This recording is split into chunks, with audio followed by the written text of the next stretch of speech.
November hours. The Riverless near the village of Neuchâtel. The formidable armored regiment of the Waffen-SS Panzer Division Hitler Marsch had meticulously established an impregnable killing ground. The battered, overlooked weaponry that accompanied the reconnaissance unit that very morning represented the Allies' sole hope against the formidable concrete fortifications. The SS troops derisively labeled it the Americans' paper tube due to its unimpressive exterior. However, the soldiers who wielded it were soon to discover its singular, chilling efficacy in transforming solid fortifications into mass graves. The vital crossroads at Nashel, strategically positioned along the heavily defended riverless sector, had become the linchpin of the autumn offensive. The advancing Allied Timberwolf Division, pushing towards the German frontier, had found its progress halted by a defensive masterpiece conceived by SS Brigade Führer Heinz. Heinz, a seasoned veteran of the Eastern Front's brutal attrition warfare, had internalized the harsh reality of mobile conflict. Americans could not be effectively engaged in open terrain. They needed to be ensnared. In stark defiance of prevailing German military doctrine, Heinz had directed his forces to forsake traditional static trench lines. Instead, he orchestrated a complex web of interconnected firing positions, comprising 14 heavily reinforced concrete bunkers, each fortified with walls up to 2 feet thick, arranged in a checkerboard pattern across a narrow, waterlogged floodplain. The sole avenues of approach were across open ground, perfectly situated for overlapping machine gun crossfire. At the heart of this formidable defense, concealed beneath a derelict farmhouse, lay the primary command center and medical facilities, protected by enough reinforced masonry to withstand a direct artillery impact. Allied assault strategies, which had proven consistently successful since the Normandy breakout, were now proving disastrous. Artillery barrages, effective against earthen defenses, barely scratched the paint on the concrete fire blocks. Tank cannons from the accompanying Mermens lacked the penetrating power to breach the substantial ferro-concrete at range. Direct infantry assaults, relying on satchel charges and flamethrowers, were neutralized long before they reached their objectives. The SS had ingeniously designed their firing ports to be narrow and angled, precluding the insertion of portable weaponry. A full week of relentless fighting had resulted in staggering Allied casualties with no discernible territorial gains. The Allied commander, facing depleted ranks and mounting frustration, desperately needed a breakthrough. Intelligence gleaned from a captured engineer corroborated Heinz's revolutionary tactical assessment. The defense had accounted for every American weapon currently in service: heavy artillery, tank guns, and standard infantry armaments. They had constructed a fortress that was, in essence, unassailable. The Japanese at Saipan had already demonstrated the immense cost of static defenses. Now, Heinz had proven that concrete and terrain could overcome even overwhelming firepower.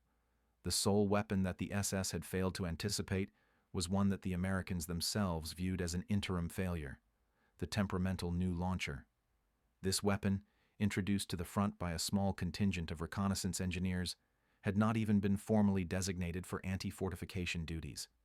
It was the T anti-tank launcher, affectionately nicknamed the Dragon's Tooth by the Ordnance Corps due to its oversized, peculiar warhead and its notorious recoil. It was notoriously unreliable.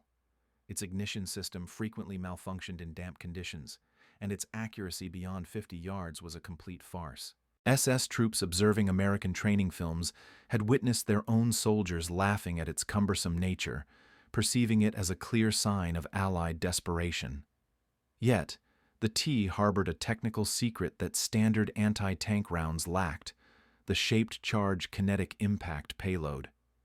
Initially developed by a metallurgical team at the Detroit Arsenal, its warhead contained a shaped charge that, upon impact, detonated a copper lining, concentrating the explosive force into a hypervelocity jet of superplasticized metal. This design maximized pressure at the point of impact, creating a minute, intensely focused breach. Crucially, the engineers at the front, notably a resourceful Captain Vance with a background in structural engineering, recognized the potential of this seemingly minor flaw. The resulting blast was insufficient to obliterate the bunker itself, but its specialized nature meant it wasn't attempting to pulverize the wall. It was designed to bore a needle-thin aperture. Vance's team concentrated their innovative efforts not on the launcher itself, but on the ammunition. They increased the density of the copper lining and, against all official admonitions, slightly destabilized the explosive filler to ensure a wider internal pressure wave post-penetration. Their plan was audacious, defying 3 years of demolition doctrine. They would not endeavor to destroy the fire blocks outright. Instead, they would exploit a singular vulnerability inherent in all modern concrete structures: internal air pressure. The T's jet could penetrate the wall, creating a clean aperture. Through this breach, they would immediately insert a novel invention: the compression tube, a simple spring-loaded piston device loaded with a high-yield white phosphorus charge and a secondary concussion grenade.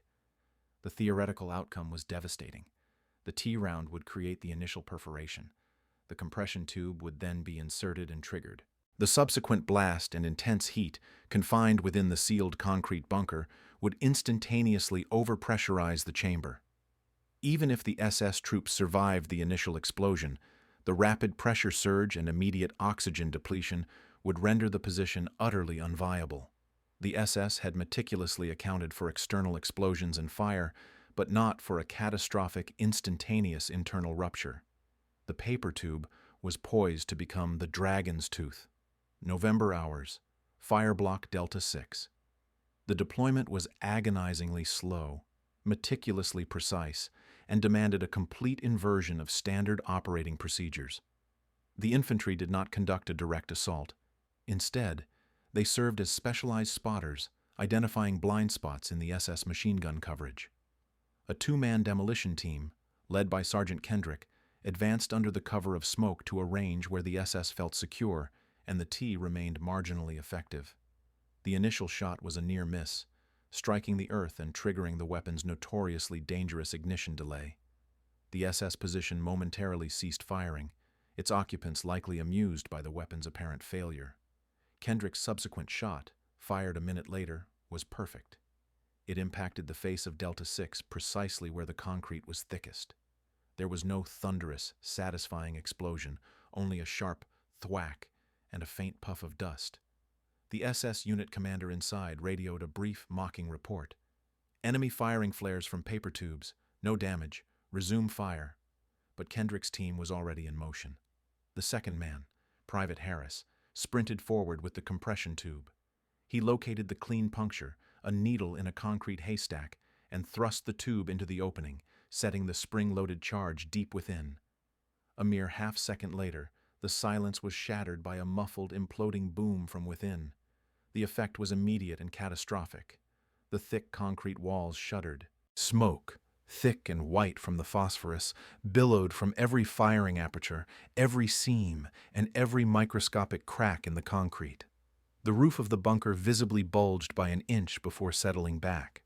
When the clearing team cautiously approached, they discovered all of Delta 6's occupants deceased. They had not succumbed to shrapnel or direct heat.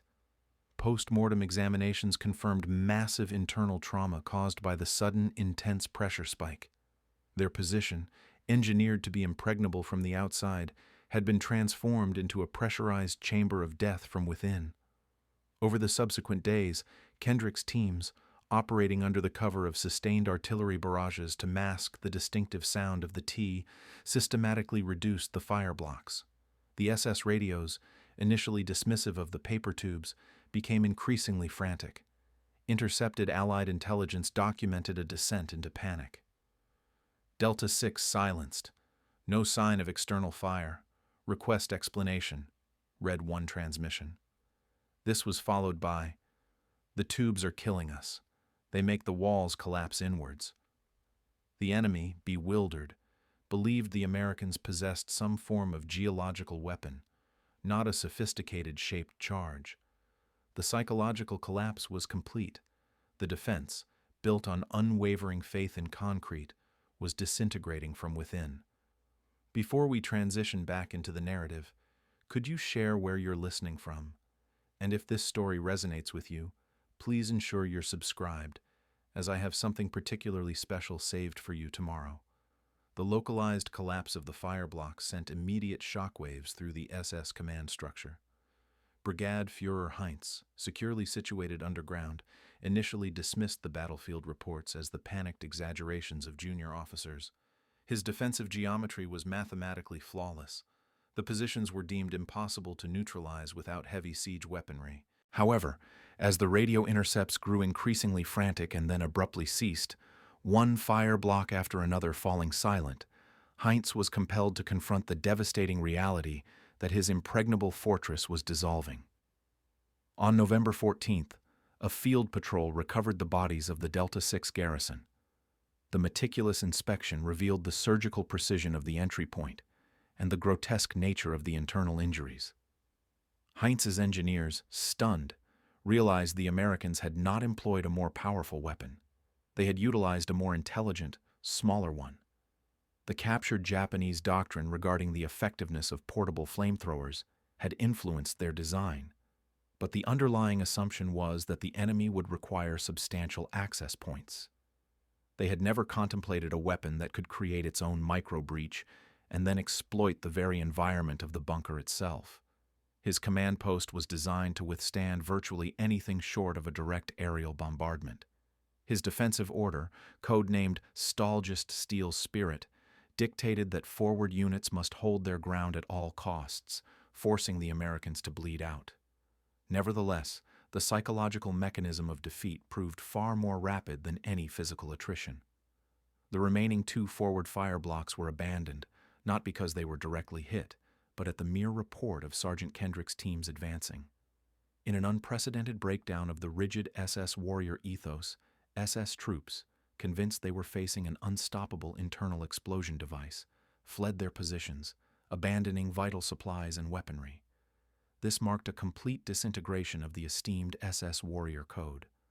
The division's intelligence section, monitoring the captured radio frequencies, meticulously documented this cascading collapse of morale. Interrogations of the few captured prisoners confirmed their abject fear. They no longer referred to the T as the paper tube, but as the shatterer or the whisper of death, for the attack was often silent, heralded only by a small thwack, followed by a sudden terrifying internal detonation. For the first time on this front, SS soldiers were choosing surrender over remaining within their meticulously prepared concrete defenses. Heinz, witnessing his defensive masterpiece transform into a deadly trap, found himself cornered. His command post had become a liability. On November 16th, he radioed Panzer HQ requesting permission to execute a withdrawal, an action that directly contravened his core orders. The request was summarily denied. His final decision, recorded in a recovered field note, was a desperate, doomed attempt to launch a counterattack. It involved a final, suicidal breakout attempt from their underground sanctuary, with the objective of destroying the T-teams before they could target the command post's vulnerable ventilation shaft. The successful neutralization of the fire blocks led to immediate battlefield adaptations and the establishment of entirely new operational doctrine. Captain Vance's reconnaissance engineers, now officially designated the Assault Pioneer Platoon, were no longer merely supporting infantry. They were the vanguard. Their tactics evolved with remarkable speed, mirroring the systematic precision that characterized American industrial warfare. The SS command post, situated beneath the farmhouse, presented a new and more profound challenge. The concrete was substantially thicker, and the entrance tunnel was angled and heavily fortified. The engineers determined that a direct frontal assault was both unnecessary and excessively risky. They developed the seismic triangulation technique, employing rudimentary ground vibration detectors originally designed for oil exploration to meticulously map the underground tunnel network. This provided Kendrick's teams with three-dimensional targeting data. The revised approach focused not on the bunker walls, but on the ventilation shafts. SS designers had strategically located these shafts in seemingly innocuous locations, such as beneath a large oak tree or disguised as chimneys, believing their small dimensions rendered them impervious to all but direct artillery impact. The T was employed at an extended range of 400 yards, with Sergeant Kendrick's team refining the launch angle. Their objective was not to penetrate the shaft's diminutive concrete cap, but to obliterate the cap entirely and expose the shaft for a secondary assault. The shot struck true.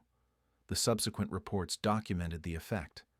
The cap disintegrated, opening a vertical shaft. Instead of the compression tube, they had developed a scaled-down delivery system, a thermal gas canister. This canister, dropped down the shaft, released a superheated, rapidly expanding cloud of dense thermal gas designed to immediately consume oxygen and incapacitate any personnel within the confined space. This final maneuver was swift and decisively executed. Reports indicated smoke and gas emerging from dozens of previously unidentified exits, confirming the full extent of Heinz's extensive subterranean network. The after-action report documented the neutralization of the command post. Following target acquisition, Heinz's final desperate breakout attempt was tragically cut short by the gas attack, trapping his small force deep underground. The only casualties sustained during this entire operation were 2 soldiers wounded by stray small arms fire during the initial suppression phase. The outcome was the complete and systematic destruction of a defense that had previously exacted a heavy toll, achieved with minimal risk. The overlooked fragile T had irrevocably transformed static defense into a death sentence. The tactical success of the T teams represented only half the story. The true triumph lay in the industrial and logistical support that sustained the operation. While the initial inspirational video focused on napalm fuel, our attention now shifts to specialized precision munitions. The T was conceived as a disposable weapon, but its modified ammunition, the copper-lined hollow charge rounds, became a high-demand, low-supply item. Each round required specialized materials and meticulous assembly at a regional ordnance depot located far behind the front lines. The munitions resupply platoon, the often unsung heroes of this campaign, developed a sophisticated, rapid supply chain management system driven by constant battlefield feedback. They were not merely moving boxes. They were managing a complex chemical process. Initial challenges included the rounds being excessively sensitive to altitude changes during transport, which destabilized the explosive filler. The solution implemented following the first successful breach involved shipping the rounds in specialized pressure-regulated containers, necessitating dedicated transport trucks and priority clearance on congested roadways. Furthermore, the compression tubes and thermal gas canisters were developed and manufactured almost entirely in the field. Vance's engineers ingeniously utilized captured German metalworking lathes and repurposed parts from damaged vehicles to fabricate the intricate piston and spring mechanisms. This was industrial adaptability at its zenith, a microfactory established within the front lines, continuously refining the secondary tools essential for the weapon's operation. Military records trace a direct lineage of this logistical innovation, the capability to rapidly produce and deploy highly specialized munitions for niche tactical problems. The Japanese had encountered America's overwhelming industrial might in the form of tanks and aircraft. Heinz, however, faced it in the form of precision, localized engineering, and unparalleled logistics. A single fire block might consume a handful of T rounds and compression tubes. Sustaining the systematic reduction of the entire sector required thousands of these specialized, painstakingly handmade items. Post-war analysis conclusively demonstrated that the SS supply chain, characterized by centralized production and slow, rigid delivery, could not compete with this localized American industrial response. Heinz's defensive genius was effectively negated, not by the raw power of the initial shot, but by the absolute certainty that the shot would arrive precisely when and where the infantry needed it, perfectly calibrated for its target. The victory belonged as much to the planners and the truck drivers as it did to the gunners. The psychological impact of the T and the compression tube on the SS defenders was profound, extending far beyond the physical trauma inflicted. It was a weapon of architectural betrayal. For the SS troops, their ultimate faith rested in the thick, cold concrete that promised inviolability. The T did not merely defeat them, it transformed their sanctuary into an inescapable coffin. Post-war interrogations of surviving SS soldiers revealed a persistent, unsettling disbelief and terror. One survivor testified, "Facing artillery was war as we understood it. You hear the shell, you take cover, you survive. But the T was different. You hear a tap, and then the very air itself tries to kill you. The wall, your supposed friend, becomes the enemy." This weapon directly contradicted their entire conception of military service and survival. This led to an unprecedented wave of surrenders. In previous engagements, SS units were renowned for fighting to the last man. At the Riverless, this marked a direct consequence of psychological defeat, validating the American intelligence assessment that SS units would prioritize self-preservation over death when confronted with the internal collapse mechanism. For the American soldiers who operated the weapon, the experience carried a unique moral burden. Military chaplain reports documented an increasing number of counseling requests from Sergeant Kendrick's teams. Unlike artillery fire or conventional tank combat, the T operation was intimate and surgical. The crew knew they were effectively sealing men alive within a confined space. This inherent duality, the knowledge that the weapon saved countless American lives while inflicting a terrifying, inescapable death, created a complex moral quandary that haunted the gunners long after the war concluded. The after-action review explicitly acknowledged this moral ambiguity. The weapon system proved decisive in reducing casualties on our side, but the nature of the kill was deeply distressing to the personnel involved. This psychological cost must be factored into future doctrinal development.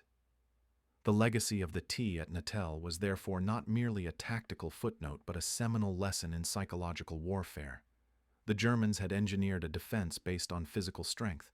The Americans countered it by developing a weapon that systematically undermined the defender's mental fortitude. It shattered the belief that any position was safe from American technological innovation. The ridiculed paper tube had evolved into the undeniable symbol of technological dominance, rendering courage itself ultimately meaningless. The battle for Natal concluded on November 20th, following 6 days of intense combat subsequent to the T's initial deployment. The immediate lessons learned were swiftly integrated into the Allied advance across Europe. The T, previously slated for obsolescence, was immediately prioritized for mass production, with the hollow charge round becoming standard issue for all anti-fortification teams. The Assault Pioneer Platoon's seismic triangulation technique became a mandatory subject within engineering schools. The strategic ramifications were immense. The breakthrough at Natal effectively eliminated the linchpin of the German defense on the Riverless, enabling the Allied advance in the following week and ultimately shortening the campaign in that sector by months. Joint Allied estimates indicated that the T and its adapted tactics prevented potentially thousands of Allied casualties, based on the initial projected loss ratio of 25 per position. The General Staff's post-war assessment of the operation concluded that the T demonstrated a fundamental truth of industrial-age warfare. Technological adaptability, multiplied by logistical precision, invariably equals victory, irrespective of human courage. Heinz's men possessed courage, but they could not overcome the small, localized industrial machine that manufactured, delivered, and innovated the perfect counterweapon in real time. Today, the fields near Natal, now reverted to their French appellation Neufchâteau, remain tranquil. The concrete fire blocks, deemed too costly to dismantle, stand as permanent scarred monuments to a battle that redefined the very nature of warfare. Some remnants still display the minute, perfectly formed apertures, silent witnesses to the instant a seemingly compromised, derided implement unleashed a pinpoint strike, transforming an impenetrable stronghold into a sealed, suffocating tomb. The chronicle of the T serves as a stark contrast to the more celebrated armaments of the conflict. It wasn't the most substantial or the most vociferous instrument of war, but rather the one possessing the greatest capacity for adaptation. The SS held a firm conviction that their fortifications were the sturdiest across the entirety of Europe. They were to discover that when advanced capabilities traverse subterranean passages akin to flowing water, or exploit the fundamental principles governing confined spaces, any positional superiority is rendered utterly irrelevant. The triumph at the arid plains served as definitive proof that, in the face of ceaseless American industrial inventiveness, sheer martial valor alone proved insufficient. The comprehensive records pertaining to the T and the Natal initiative are now housed within the National Archives, furnishing an exhaustive depiction of how an experimental, frequently derided device evolved into an instrument of decisive impact. Battle logs from the division, debriefing reports, and technical analyses provide meticulous operational accounts that underscore the T's singular achievement. The official historical account of the Marine Corps acknowledges the incendiary tank as the pivotal innovation of the Pacific Theater. For the pivotal engagements of the European front, military scholars now recognize the hollow charge doctrine aimed at fortifications as the essential technological advancement that fundamentally reshaped infantry versus bunker combat strategies. Critically, the identity of the individual credited with inventing the decisive tactical component, the compression tube, was nearly erased from historical memory. While the T itself was an established ordnance project, the swift, field-expedient modification that rendered it lethally effective was the ingenious conception of Captain Vance, the structural engineer previously mentioned. Post-conflict testimonies from Sergeant Kendrick corroborated Vance's unwavering determination. Vance understood that true engineering prowess lies not in overwhelming force, but in identifying and exploiting material vulnerabilities, the microscopic fissure, the imperceptible void. Vance's guiding principle, meticulously documented in a solitary surviving technical journal, was elegantly simple. The adversary constructs a structure to withstand our artillery. They overlook that this very structure becomes an enclosed vessel for whatever we introduce. Our objective was merely a specialized implement, swiftly delivered, to introduce the agent of demise. Vance's groundbreaking innovation was subsequently integrated into urban combat tactics in subsequent operations, validating that the principles developed on the barren riverbeds were universally applicable to sealed defensive positions. By that juncture, the United States Army had established specialized units focused on target exploitation, drawing entirely upon the experience of the assault pioneer platoons, prioritizing precision breaching and internal neutralization over external destruction. The narrative of the T stands as a potent reminder that pivotal innovations do not invariably originate from colossal, expensive undertakings. At times, victory hinges on an overlooked expert, a structural engineer thrust into the crucible of combat who uncovers the critical weakness that sheer might fails to perceive. The very fact that SS troops derided the T as a mere paper tube only amplified the psychological triumph achieved by Vance's clever adaptation. The mockery itself became the ultimate testament to their tragic underestimation of American ingenuity. Brigadier Führer Heinz's final, desperate attempt at a counteroffensive devolved into utter disarray. His modest contingent was neutralized, ensnared by the thermal gas deployed into the command post's ventilation network. He himself was among the fallen, his remains discovered within the reinforced chamber, a somber monument to his misplaced faith in reinforced concrete. The German military assessment of the engagement, detailed in captured high command dispatches recovered during the subsequent Rhineland campaign, affirmed the decisive impact of the T and its modified ordnance. In contrast to the denials and rigid adherence to established doctrines observed in other theaters, the intelligence officers scrutinizing the collapse at the riverless plains offered a chillingly candid evaluation. One report, penned by an aide to a field marshal, contained a stark admission. The Americans did not devise a larger projectile. They engineered a more intelligent one. They turned our most robust defense against us. Our concrete served as our shield. Their technology transformed it into a sarcophagus. The T rendered our entire defensive strategy obsolete. This grim realization shaped defensive planning throughout the remainder of the German campaign.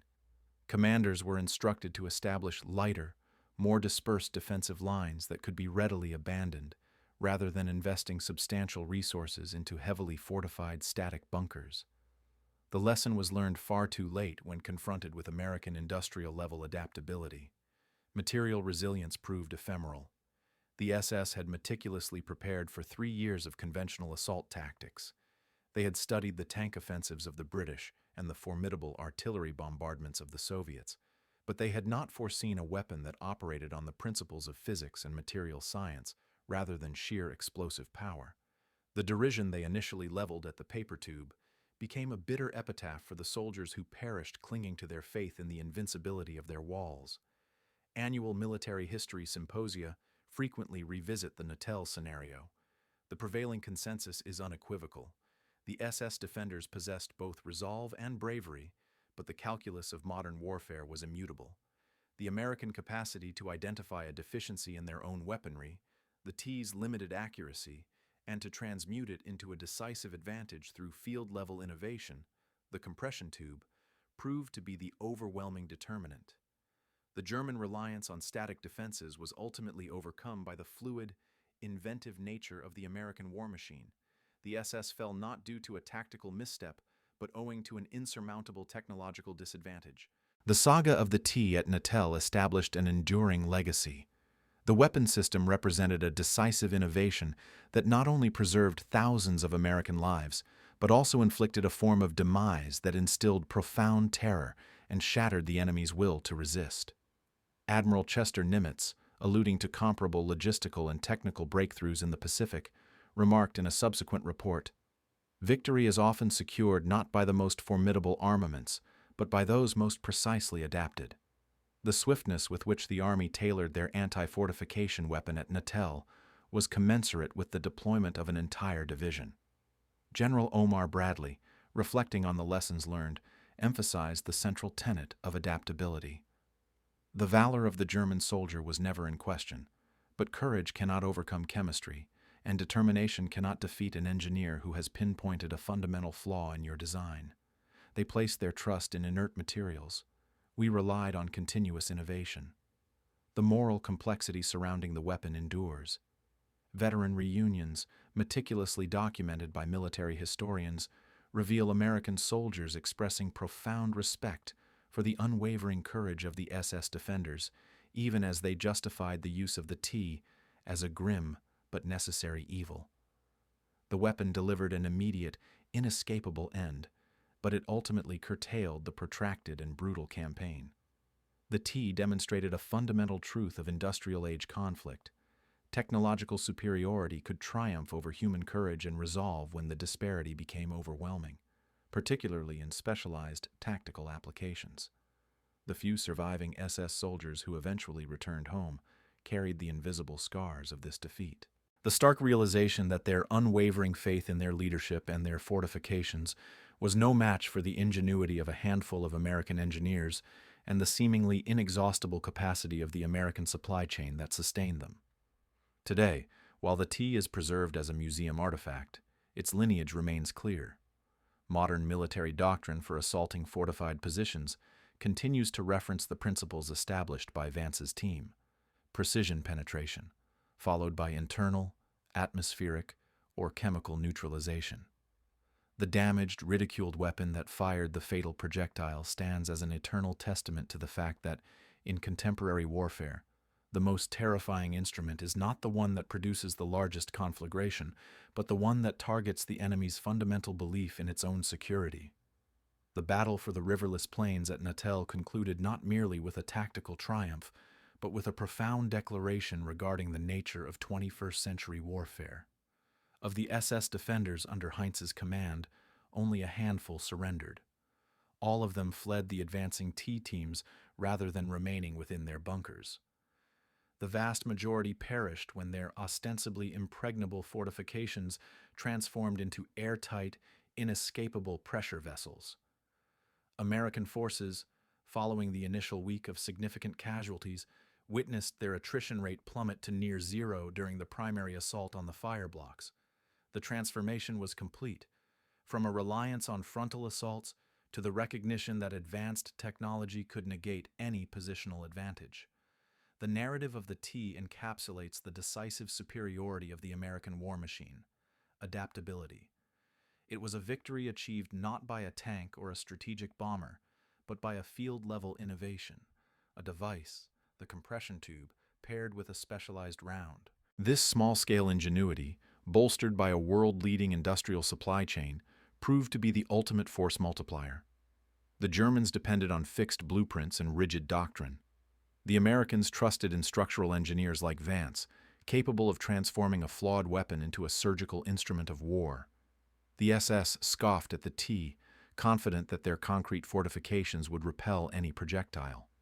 They failed to comprehend that the projectile's sole requirement was sufficient intelligence to breach the barrier.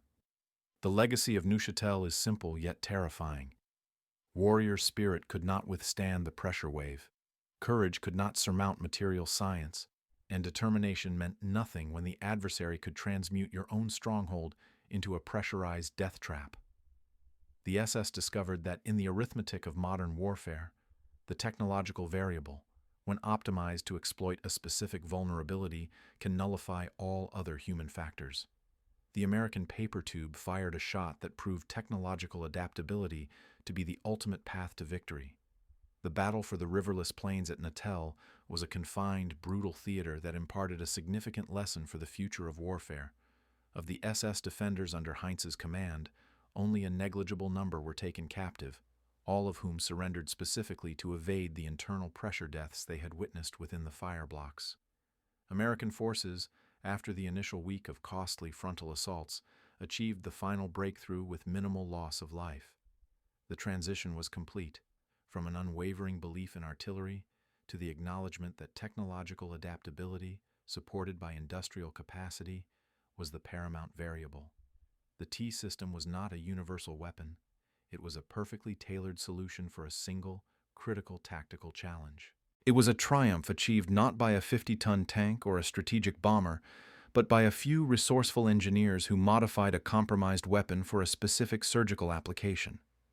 This localized ingenuity, amplified by the American supply chain's ability to prioritize and deliver specialized, field-manufactured components, emerged as the unstoppable force. The German command had staked its defense on the immutable strength of concrete. They failed to recognize that the concrete itself would become the ultimate trap. The derision they heaped upon the paper tube represented the ultimate measure of their strategic failure.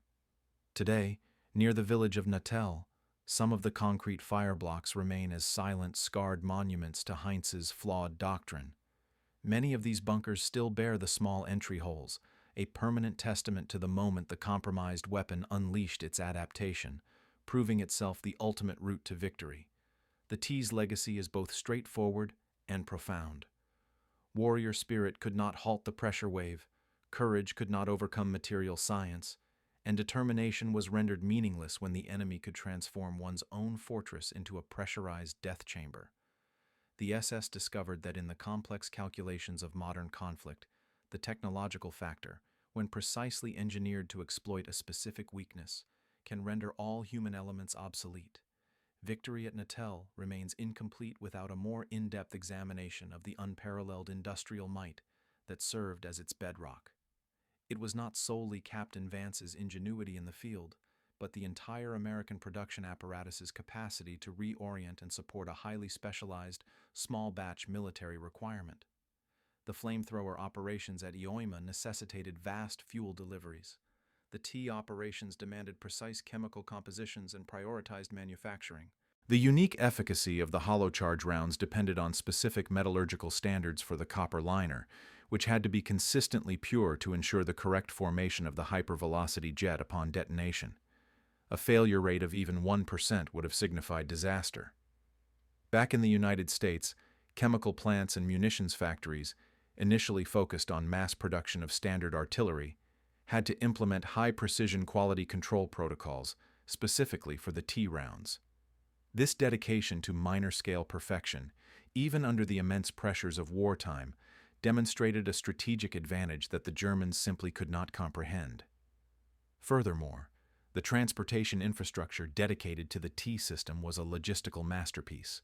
The specialized, pressure-regulated containers required dedicated railway freight cars and extensive truck convoys to move them from the production facilities in Detroit to the forward depots in Belgium. The logistics officers responsible treated these rounds as if they were delicate laboratory specimens, not ordinary ammunition. They understood that a single failed shipment could impede the entire offensive, causing casualty rates to skyrocket back to the catastrophic levels witnessed during the first week of combat. This level of micro-logistics stood in stark contrast to the Soviet model of overwhelming volume and the German approach of decentralized, resource-constrained production. The American system could deliver quality tailored to a specific tactical challenge on demand, scaled to industrial levels.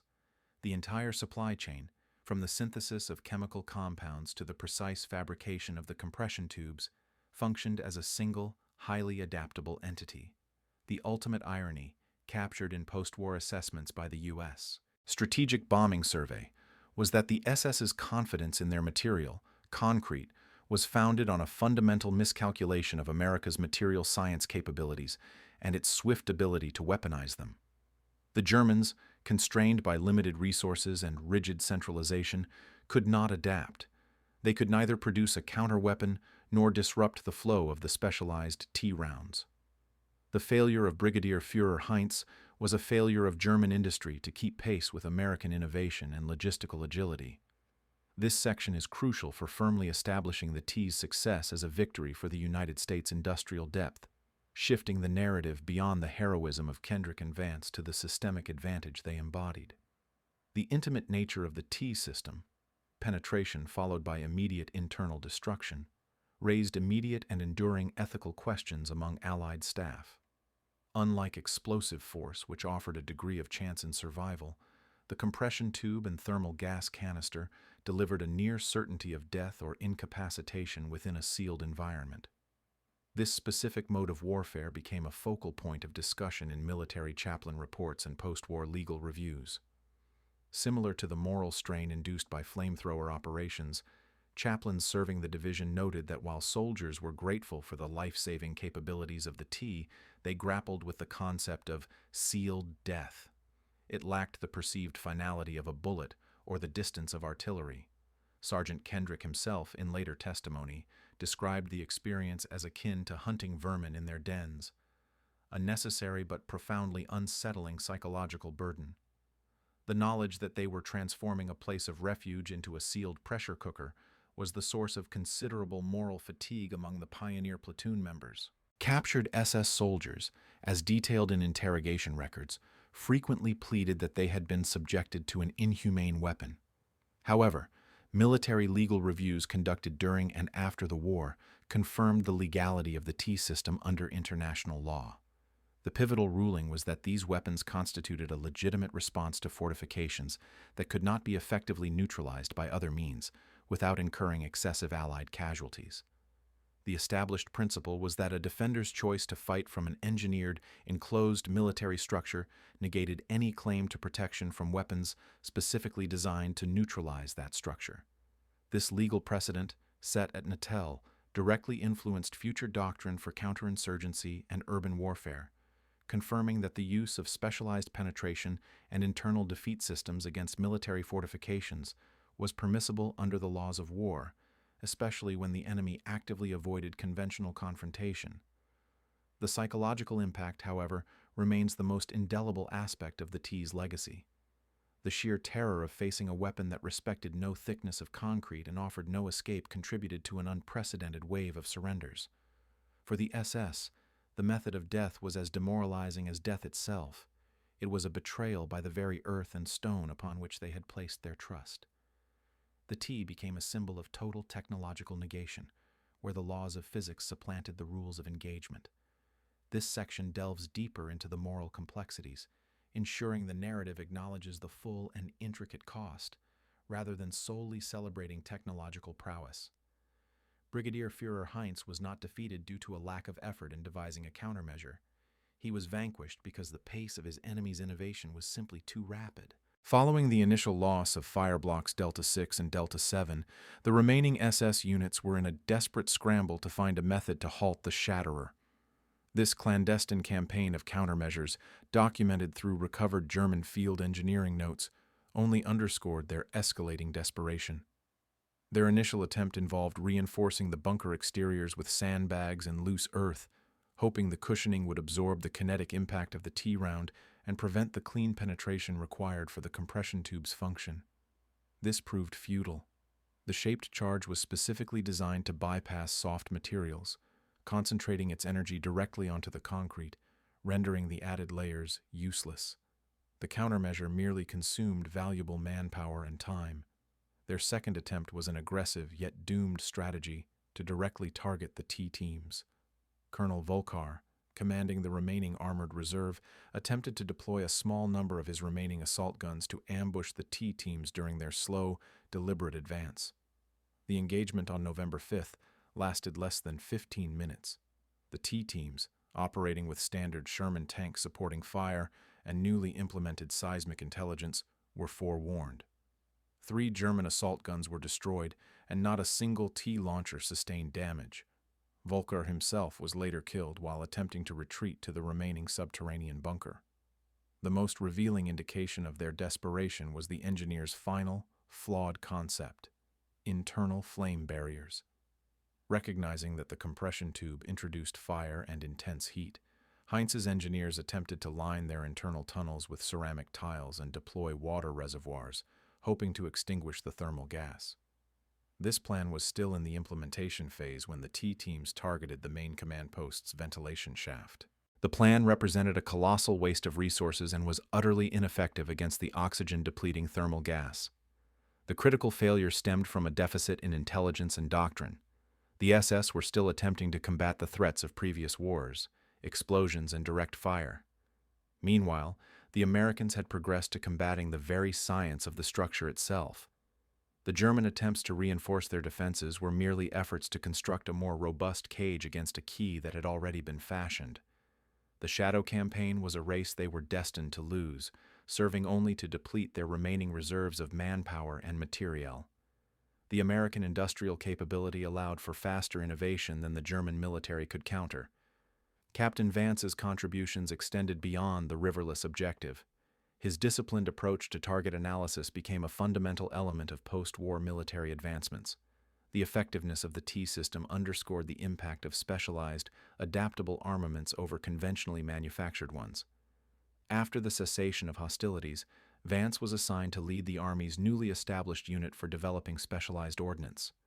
The lessons learned at Natal were immediately applied to the challenge of breaching Soviet-style concrete fortifications anticipated during the Cold War. This led to a direct evolution of weaponry focused on precise penetration and internal incapacitation without explosive damage. While the initial weapon was rapidly superseded by more portable, accurate delivery systems, the principle of the shaped charge was significantly improved. The compression tube, Vance's key field innovation, developed into advanced breaching devices and specialized gas dispersal units designed to neutralize personnel without causing widespread structural destruction. This technology was incorporated into early iterations of shoulder-fired anti-bunker systems that remain standard equipment today. However, the most enduring impact was on strategic thinking. Military academies began teaching the Natal methodology, which involved using seismic or acoustic data to pinpoint concealed targets, followed by precision breaching and internal neutralization. This combat philosophy, engaging targets both above and below ground, proved vital in conflicts like the Korean and subsequent Vietnam Wars, where extensive tunnel and bunker networks presented challenges akin to the concrete strongholds. Vance himself, lauded as a trailblazer in military engineering, later advised on various civilian protection initiatives, utilizing his understanding of structural weaknesses to assess and strengthen critical infrastructure. His triumph was not merely against the SS, but against the hubris of engineering that assumes absolute impregnability. This legacy emphasizes the enduring strength of the unexpected hero, the engineer who prioritizes scientific principles over sheer force. The TE became the foundational model for specialized urban combat and siege weaponry, demonstrating that America's capacity for rapid learning and adaptation was its paramount advantage. The damaged weapon, initially mocked by the SS, became the progenitor of an entire category of modern military material, a constant reminder that the combat soldier, supported by ingenuity and industrial backing, is the true architect of victory. The definitive assessment of the Natal operation is unequivocal. It was a triumph of adaptability and scientific application over unyielding defense and bravery. The SS defenders were equipped for conventional engagements, prepared to fight until their ammunition was depleted or their stronghold was reduced to rubble. They were unprepared for a weapon that fundamentally altered the laws of physics against them, transforming their refuge into a deadly, inescapable environment. The TE's success epitomized the calculus of modern warfare: field innovation, logistical primacy, material resilience, and human valor. The German approach was rooted in outdated World War I siege tactics. The American calculation, conversely, incorporated emergent variables from metallurgy, fluid mechanics, and atmospheric dynamics. Brigadefuhrer Heinz's final communique, recovered from his shattered command post, offered a poignant acknowledgement of his defeat. "We underestimated their ability to circumvent structure. American technology flows where our will cannot stand." This single statement encapsulated the complete psychological and strategic breakdown. The SS, who revered willpower above all else, were vanquished by the inexorable progress of American industrial and scientific innovation. Today, when military strategists analyze the critical junctures of the European campaign, the seizure of the riverless sector is recognized not for a large-scale armored engagement, but for this singular, precise innovation. The SS believed their concrete structures granted them control over the terms of engagement. The T-system proved that American industrial might dictated the very principles of physics. The damaged, disparaged TE launcher, constructed from a paper tube, is now housed in museums as a testament to this truth. It stands as a monument not only to the lives it preserved on the Allied side, but also to the ultimate psychological devastation it inflicted upon the Axis forces. It serves as a perpetual reminder that technological superiority, when applied with surgical precision and underpinned by an unwavering logistical foundation, can overcome even the most fanatical resistance. The single projectile that neutralized them all was fired not merely from a launcher, but from the combined industrial and scientific power of an entire nation.